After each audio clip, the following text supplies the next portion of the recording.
राम सरदेश स्वामी जी श्री राम सुखदास जी महाराज 30 मार्च 1991 प्रातः लगभग 5 बजे गीता प्रेस गोरखपुर। राम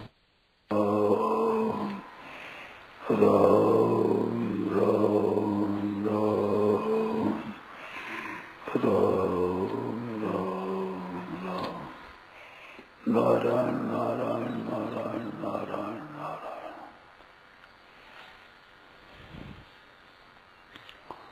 राम राम राम। एक सिद्धांत की बात है, कभी भी वियोग होता है तो उसका सदा के लिए ही वियोग है। किसी देश में अभाव है तो सब देश में ही अभाव है, किसी काल में अभाव है तो सब काल में ही अभाव है, किसी वस्तु में अभाव है तो सभी वस्तुओं में अभाव है, किसी परिस्थिति में अभाव है तो संपूर्ण परिस्थितियों में अभाव है, किसी घटना में अभाव है तो संपूर्ण घटनाओं में अभाव है, किसी व्यक्ति में अभाव है तो संपूर्ण व्यक्तियों में अभाव है। किसी समय में वियोग है तो उसका सदा ही वियोग है, ये सिद्धांत है। उत्पत्ति विनाशशील जितनी वस्तु है इनका नित्य निरंतर संयोग रह सकता ही नहीं। इनका तो वियोग ही होता है, निरंतर होता है, वियोग है। और चिन्मय तत्व है परमात्मा, उसका वियोग कभी हुआ नहीं, होगा नहीं, हो सकता ही नहीं। उसका कभी वियोग नहीं हुआ, कभी वियोग नहीं होगा, कहीं भी वियुक्त नहीं है और कभी हमारे से अलग हो सकते ही नहीं। सर्व समर्थ परमात्मा है, सब कुछ कर सकते हैं, कर तुम अकर तुम और अन्यथा कर तुम समर्थ है। वे भी हमारे से अलग नहीं हो सकते और हम उनसे अलग नहीं हो सकते। क्यों सब देश काल वस्तु व्यक्ति परिस्थिति घटनाओं में परिपूर्ण है, वो अलग कैसे हो सकते, हो ही नहीं सकते। और जो हमारे से अलग है वो साथ कैसे रह सकते हैं, साथ कभी रह ही नहीं सकते। एक ये सिद्धांत है, एकदम पक्का अकाट, कोई इसका खंडन नहीं कर सकता, ऐसी बात है। हम जाने न जाने ये तो हो सकता है, हम माने न माने ये हो सकता है, हम उसको स्वीकार करें न करें ये तो हो सकता है, परंतु वो तत्व से कभी भी किसी समय किंचित मात्र भी हमारे से अलग होता है, वो हमारे साथ रह सकता ही नहीं, नियम है। और जो नित्य निरंतर साथ रहता है वो कभी हमारे से अलग हो सकता ही नहीं, ये नियम है। अब इसमें कोई शंका हो तो आप बोलो। एक और विलक्षण बात है, भगवान ने कहा ममैवांशो जीवलोक जीवभूत सनातन। मम एव अंश ही परमात्मा का ही साक्षात अंश है, इससे परमात्मा दूर हो नहीं सकता और ये परमात्मा से दूर हो नहीं सकता। और उत्पत्ति विनाशील शरीर है, संसार है, पदार्थ है, जो कुछ अपने पास है वो सदैव किसी के साथ रह सकते ही नहीं, क्योंकि ये अलग ही है। साफ भगवान का ममैवांशो जीवलोके जीवभूत सनातन, अनादिकाल से मेरा ही अंश है।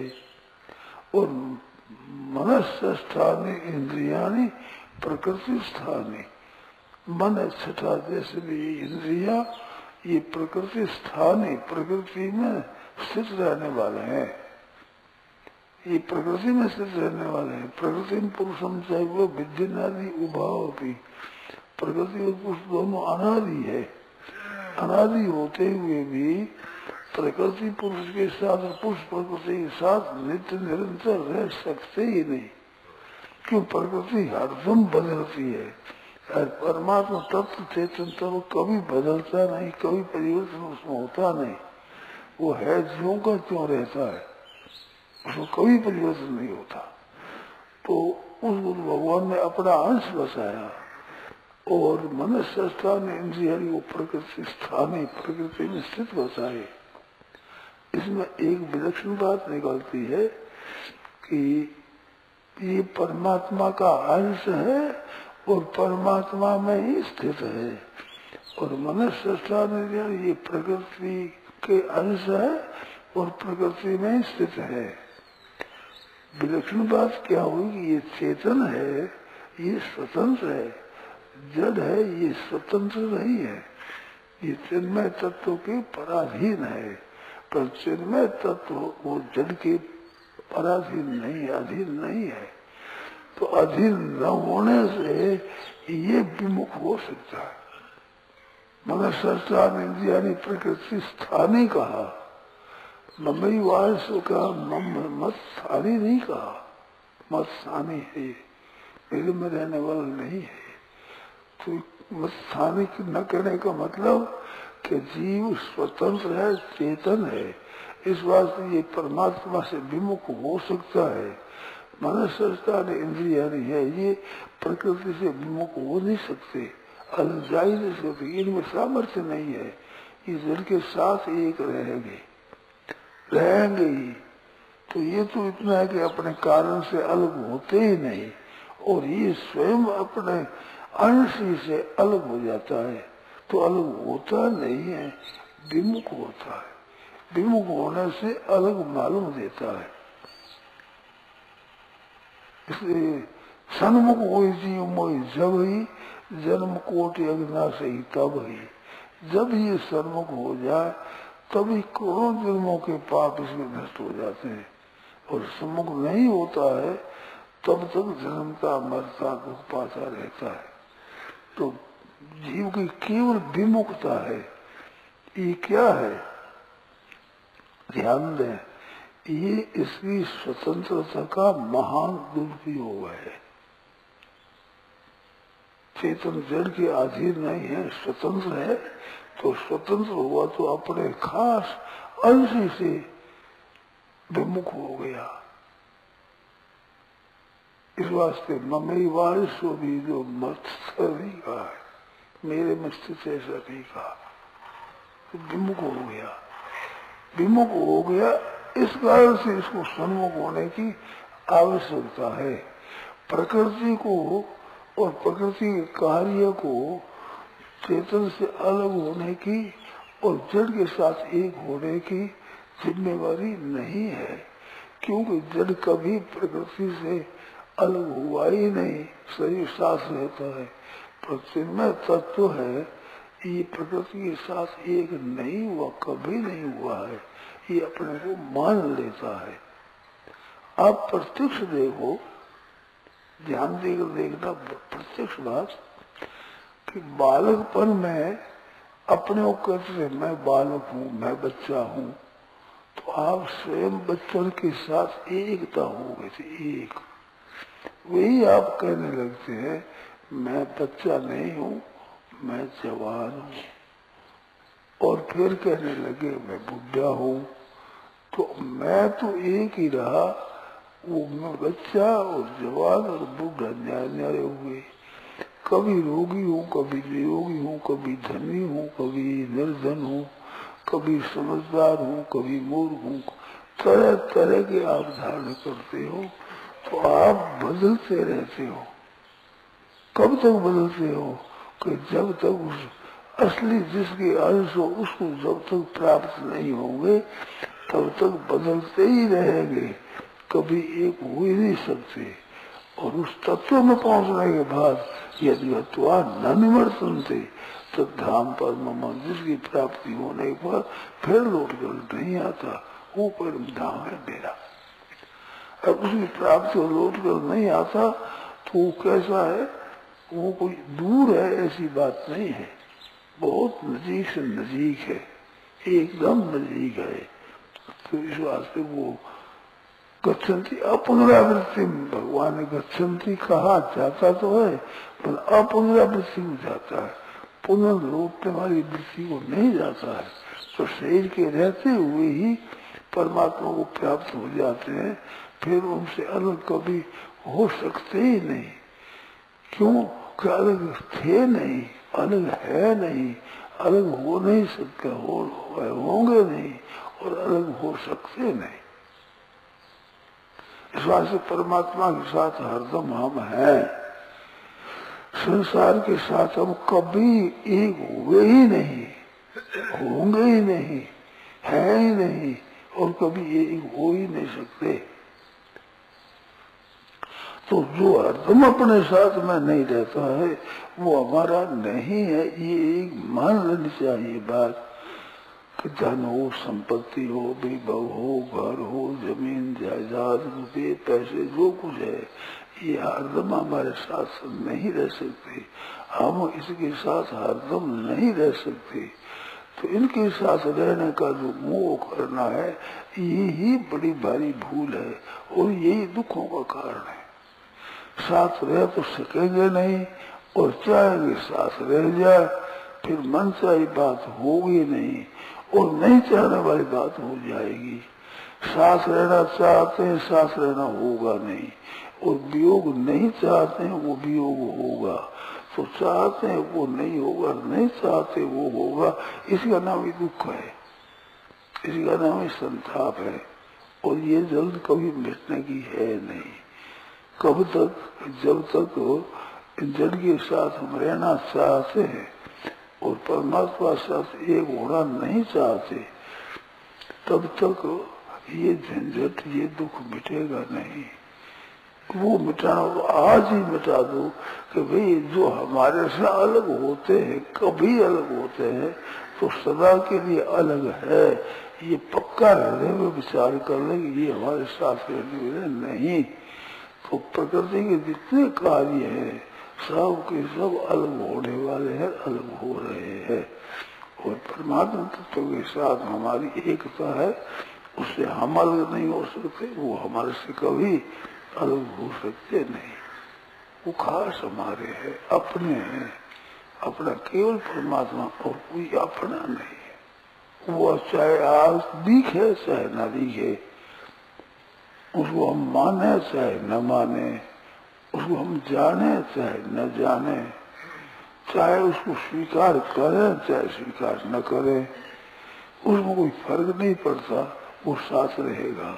और संसार को कितना ही अपना मान ले, कितना ही इनकी स्वीकृति कर ले, कितनी ही घुल मिल जाए, परंतु साथ रह सकोगे ही नहीं, घुल मिल सकोगे ही नहीं, झंझट मिटेगा ही नहीं। जिसको साथ रखना चाहे वो रहेगा नहीं और जो नहीं रखना चाहते वो साथ रहेगा। वो साथ है, वो साथ ही रहेगा, नित्य निरंतर है। इस तत्व को ठीक समझने से ही कहा है मीराबाई ने, मेरे तो गिरधर गोपाल, दूसरों ने कोई, मेरे तो एक परमात्मा और कोई मेरा नहीं है। क्योंकि नहीं था और नहीं रहेगा और नहीं है और साथ नहीं रहेगा, ये नहीं रह नहीं सकता साथ में हमारे। इस बात से इनसे विमुख होना और परमात्मा के सम्मुख होना ये अपना काम है, अपने पर जिम्मेवारी है। क्यों अपने पर जिम्मेवारी है? कि जीव खुद ही परमात्मा से विमुख हुआ है, ना तो संसार ने विमुख किया है, न परमात्मा ने विमुख किया है, न किसी ने किया है, ऐसा नहीं है, स्वयं ही विमुख हुआ है। इसलिए इसको सन्मुख होने की इसके पर उस पर जिम्मेवारी है। इस बात से वो चाहे आज हो जाए, चाहे कल हो जाए, चाहे महीनों के बाद हो जाए, चाहे वर्षों के बाद हो जाए, चाहे जन्मांतरों के बाद में हो जाए, हजारों जन्मों के बाद हो जाए, एक होना पड़ेगा। तो फिर अनंत जन्मों के बाद भी होना ही पड़ेगा। सब झंझट और दुख संताप मिटेगा नहीं तो मिटेगा नहीं। अंत में एक होना ही है, तो देरी क्यों करनी चाहिए? अभी से ही मिल जाना चाहिए। कभी क्या मिले हमारे को, दिखते नहीं परमात्मा। अब दिखे कैसे? आपने प्रकृति के अंश नेत्रादि इंद्रियां है, मन संसार इंद्रिया नहीं, और मन है, जिस मन और इंद्रियों से उसके साथ में एकता कर दी। इनको इनके द्वारा उसको देखना चाहते हैं, इनके द्वारा वो नहीं दिखेगा। ये प्रकृति स्थानीय है, प्रकृति में स्थित है, तो प्रकृति के कार्य को ही ये देखेंगे। प्रकृति से अतीत तत्व को मनुष्य ये नहीं देख सकते, क्योंकि सदा प्रकृति में स्थित रहते हैं। प्रकृति से अतीत को कैसे देखेंगे? ये चीज वह सात्विका भावा राजसास तामसास ही। प्रकृति के सात्विक राजस तामस कई तरह के भाव, कई तरह के पदार्थ हैं। भगवान कहते हैं वो मेरे से होते हैं, पर मैं उनमें, वो मेरे में नहीं है, वो बिल्कुल विमुख है। इस बात से त्रिविध गुण बहिर भावी रेधी सर्वदन मोहितम, इन तीनों गुणों से मोहित जगत मेरे को नहीं जानता। मेरे को तीनों गुणों में मोहित हो गए, प्रकृति के कार्य में उलझ गए, ऐसे उलझे हुए बैठे हैं। इससे अतीत तत्व को नहीं जान सकते, और अतीत तत्व को जानने के बाद फिर शरीर में स्थित रहते हुए भी इनके साथ नहीं रहोगे। अनादित्वाद निर्गुणत्वाद परमात्मा अयम अव्यय, ये स्वयं अविनाशी है, परमात्मा स्वरूप है। शरीर स्थोप कौनते न करो न लिप्त, शरीर में स्थित रहता हो भी न करता है न लिप्त होता है। शरीर में स्थित मानते हो आप, पर शरीर में स्थित नहीं रहता है। शरीर की अवस्थाएं बदलती है, आप बदलते नहीं हो। जागृत स्वप्न सुषुप्ति अवस्था होती है, इन अवस्थाओं के बदलने पर आप नहीं बदलते हो। अवस्था आपको नहीं जानती, आप अवस्थाओं को जानते हैं। अवस्थाएं, कोई अवस्था भी आपको नहीं जानती, परंतु आप तो संपूर्ण अवस्थाओं को जानते हो। अवस्थाओं के संयोग और वियोग को आप जानते हो। जागृत स्वप्न सुषुप्ति को अलग अलग जानते हो, तो अलग अलग वही जानता है जो अलग होता है। एक कायदा है, अकाट्य कायदा है कि परमात्मा तत्व के साथ होकर परमात्मा को जानोगे, और संसार को संसार से अलग होकर जानोगे। संसार के साथ मिलकर संसार को नहीं जान सकते, और परमात्मा से अलग होकर परमात्मा को नहीं जान सकते। क्यों? कि परमात्मा के साथ अभिन्नता है। भिन्न होकर कैसे जानोगे? शरीर को, संसार को जो भिन्न है उसमें अभिन्न होकर कैसे जानोगे? है वैसा हो जान जाओगे। इनसे आप अलग हो, आपसे संसार अलग है, अलग हो जाओ तो ये जानने में आ जाएगा। और परमात्मा के साथ एक है, उनके एक हो जाओ तो उस जानने में आ जाएगा। परमात्मा से अलग होकर परमात्मा को नहीं जान सकते, संसार के साथ अभिन्न होकर संसार को नहीं जान सकते। ये एक बड़ी भारी बाधा है। इस बात से आप मान रहे हैं कि हम इनके साथ नहीं है। क्यों मान रहे हैं? हम देखते हैं ना, बाल्यावस्था गई, जवान अवस्था गई, वृद्धावस्था गई, रोगी अवस्था गई, निरोग अवस्था गई, जो अवस्थाएं होती है सब बदलती देखते हैं, हम जानते हैं। परिस्थिति पहले की बदल गई और परिस्थिति आ गई, और नई परिस्थिति फिर आ जाएगी, फिर चली जाएगी। तो ये हमारे साथ रहने वाले नहीं है। इस बात इनका भरोसा, इनको महत्व देना, इनको आदर देना, ये महान पतन का कारण है। तो कैसे जमीन जायदाद, कुटुंबी, भाई बंधु, माता पिता, स्त्री पुत्र परिवार, बहनों माताओं के लिए पति पुत्र परिवार है, ये सब वियुक्त होने वाले, अलग होने वाले हैं। कब हो जाए इसका कुछ पता नहीं, अचानक ही अलग हो जाएगी। इस वास्ते इनसे एक पिंड छुड़ाओ, इनकी सेवा करो, इनसे सेवा की आशा मत रखो, इनसे सुख लेने की आशा मत रखो, तो ठीक होगा। सुख की आशा रखोगे तो आशा ही परमम दुखम नैराश्यम परमम सुखम। इनसे सुख की आशा, अनुकूलता की आशा रखना है, ये महान दुख। आशा ही परमम दुखम, दुखम नहीं परमम दुखम। और इसे निराश हो जाना नैराश्यम, सुखम नहीं परमम सुखम। इसे नैराश्यम परमम सुखम। क्योंकि हमारे साथ के नहीं, हमारे कुछ देने वाले है नहीं, निरंतर हमारे से अलग हो रहे हैं। कैसे सुख ले लेंगे हमसे? बड़ी तेजी से अलग हो रहे हैं, उनसे सुख ले लो कैसे?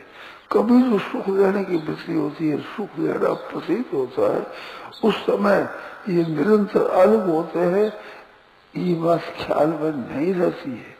अंधे होकर के सुख लेते हैं, पदार्थों से सुख लेते हैं, तो निरंतर वियोग हो रहा है, इस बात की तरफ से आंखें मीच लेते हैं, इस विवेक को रद्दी कर देते हैं, ये जागृति नहीं रहने देते हैं, तब उनसे सुख लेते हैं।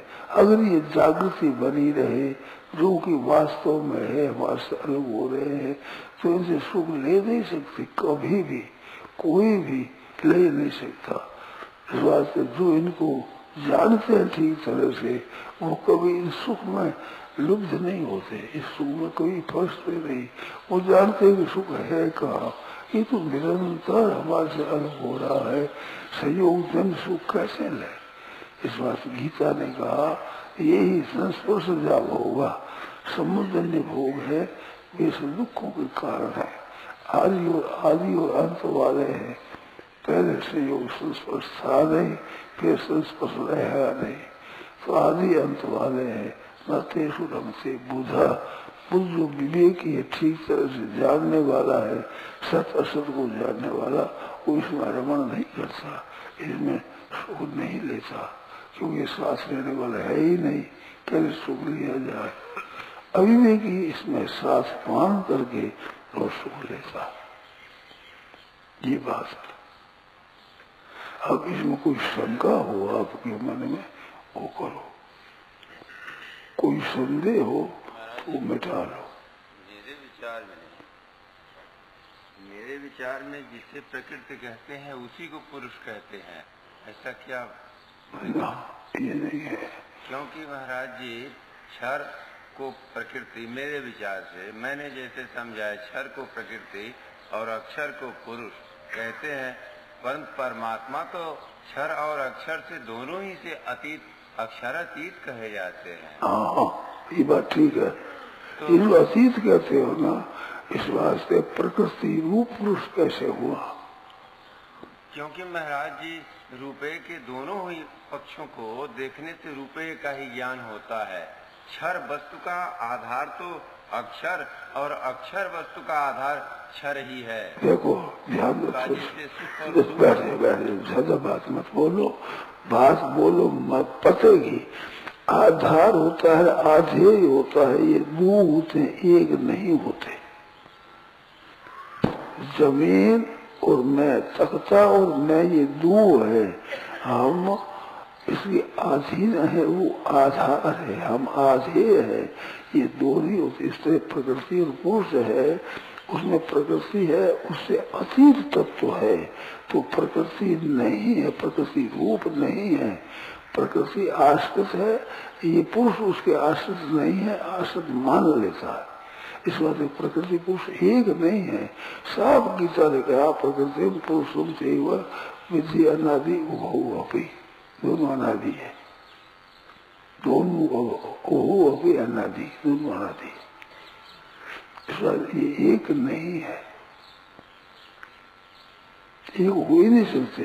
प्रकृति जड़ है और पुरुष चेतन है, प्रकृति अनित्य है, पुरुष नित्य है, प्रकृति हरदम बदलती है, पुरुष कभी नहीं बदलता है, वो एक रस रहता है, कभी उसमें विकार आता ही नहीं, और प्रकृति कभी निर्विकार हो ही नहीं सकती, संभव ही नहीं, असंभव है, सदैव विकृति होती रहती है। ये बात। अक्षरातीत महाराज जी क्या वस्तु हो गई? अक्षरातीत क्या वस्तु हो गई? अक्षरातीत फिर क्या वस्तु हो? अक्षरातीत परमात्मा तत्व का, चेतन तत्व का। चेतन फिर तो अक्षर से अतीत नहीं कहा है कहीं भी। यस्मात् क्षरम अतीतो हम, अक्षर से उत्तम कहा, अक्षर से अतीत कहीं नहीं कहा है। कोई एक प्रमाण में आप बताओ, अक्षर से अतीत कहा हो कोई प्रमाण बताओ, कहीं का बता दो। शब्दातीतम भावातीतम। हाँ तो शब्दातीत है, भावातीतम। अच्छा देखो भाई, जब कृपा इतनी करो कि आप समझ करके बोलो। भाव से अतीत है परमात्मा तत्व, प्रकृति से अतीत है, तो अक्षर से अतीत कहाँ कहा है? मैं भाव नहीं कहता हूँ, गुण नहीं कहता हूँ, मैं कहता हूँ अक्षर से अतीत ये कहाँ कहा है बताओ। अक्षर से अतीत कहा ही नहीं है, अक्षर से उत्तम कहा है।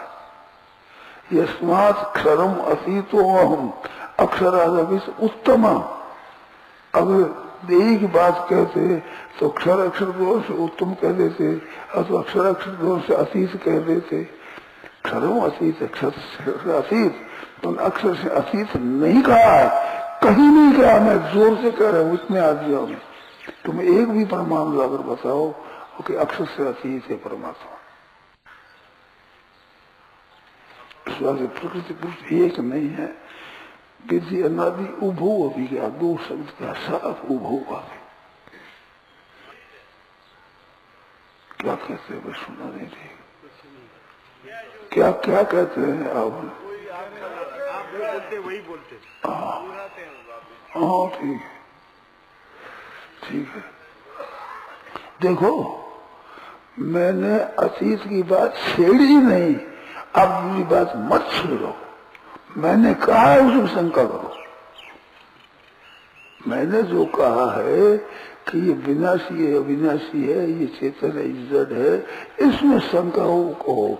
एक है दो, ये मैंने कहा ही नहीं। आप कहते आप अपनी दृष्टि के हम एक मानते हैं, आप एक मान लो, 10 मान लो, 50 मान लो, 100 मान लो। ये क्या मतलब? हम कहते हैं दो है प्रकृति और पुरुष, गीता ने कहा है, हम प्रमाण देते हैं। अगर अक्षर है उससे अतीत नहीं कहा है, क्षर से अतीत कहा है। यस्मात् क्षरम अतीत हम अक्षरादि से उत्तम, नहीं तो दो भाग क्यों करते? यस्मात् क्षरम अतीतो हम अक्षरादि से उत्तम, अक्षरादि अतीत ऐसा कह देते। दो शब्द क्यों कहे? अक्षर से अतीत नहीं, अक्षर से अतीत है। यस्मात् क्षरम अतीतो हम अक्षरादि से उत्तम देखा।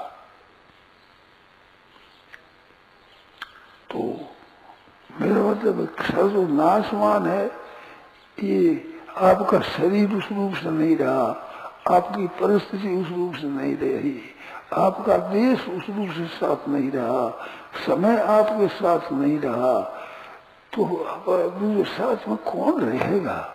ये तो प्रत्यक्ष अनुभव है। बालपन कहाँ है अभी? सुखदायी दुखदायी परिस्थिति पहले थी, वो अब कहाँ है? रह ही नहीं सकती साथ में। सदैव निरंतर बदल रही है, और स्वरूप जो स्वयं का है वो कभी बदलता ही नहीं, बदलेगा नहीं, बदल सकता ही नहीं, कभी नहीं बदल सकता। वो है ज्यों का त्यों रहता है। प्रकृति पुरुष दो है, एक नहीं है। पुरुष से प्रकृति बदलती है। हम प्रत्यक्ष देखते हैं बचपन बदल गया कि नहीं। अपने आप को बच्चा कहते थे, आज कहते हो अपने को बच्चा? इतनी अभिन्नता कर दी, खुद बचपन के साथ एक कर या एक करके मैं बच्चा हूं कहते हो, वो बचपन भी आज साथ में नहीं रहा, तो इतनता से कहने वाला धन संपत्ति कुटुंब अपने साथ कैसे रहेगा? कभी साथ में रहने वाला नहीं, कभी साथ रहेगा नहीं, रह सकता नहीं। इसका मोह करना ये बंधन है, ये बंधन का कारण है, महान दुखों का कारण है। और परमात्मा तत्व तो कभी आपसे अलग हुआ नहीं, होगा नहीं, हो सकता ही नहीं। वही मुक्ति का कल्याण का खास कारण है। इस बात से अविनाशी को याद करो, विनाशी में मत फांसो, ये बात है। आप स्वयं अविनाशी हो, ईश्वर अंश जीव अविनाशी, चेतन अमल सहज सुख राशि। बात बताई। महाराज प्राप्त कैसे हो? बस ये जो नहीं प्राप्त है उसको प्राप्त मत मानो, प्राप्त हो जाएगा। जो साथ नहीं रहता है प्रकृति प्रति कार्य, उसको साथ मत मानो तो प्राप्त हो जाएगा। इसको साथ में मानते रहोगे, नहीं मान सकते उसको। दोनों बात साथ कैसे होगी? कबीर मनवा एक है, भावे जहाँ लगा, भावे हरि की भक्ति कर, भावे विषय कमाए।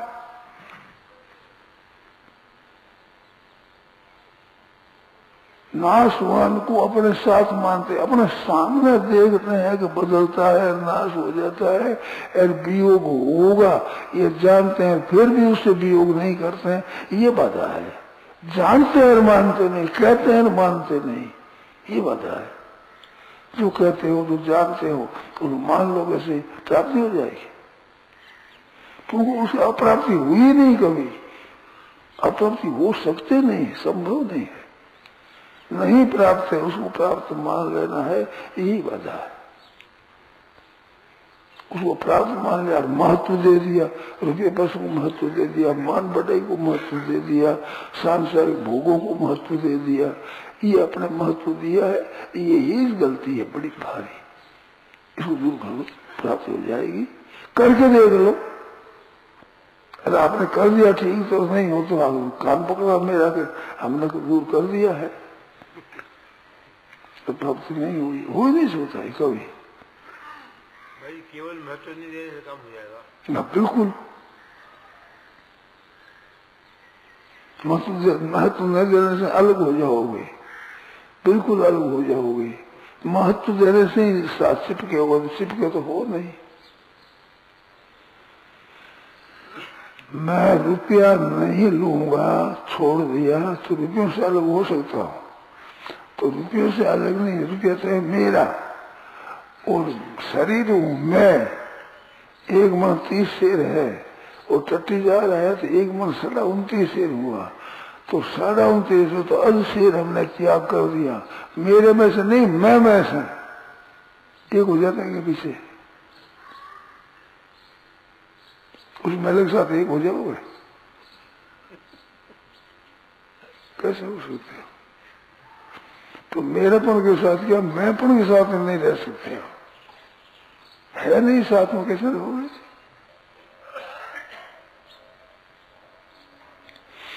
नारायण नारायण नारायण नारायण।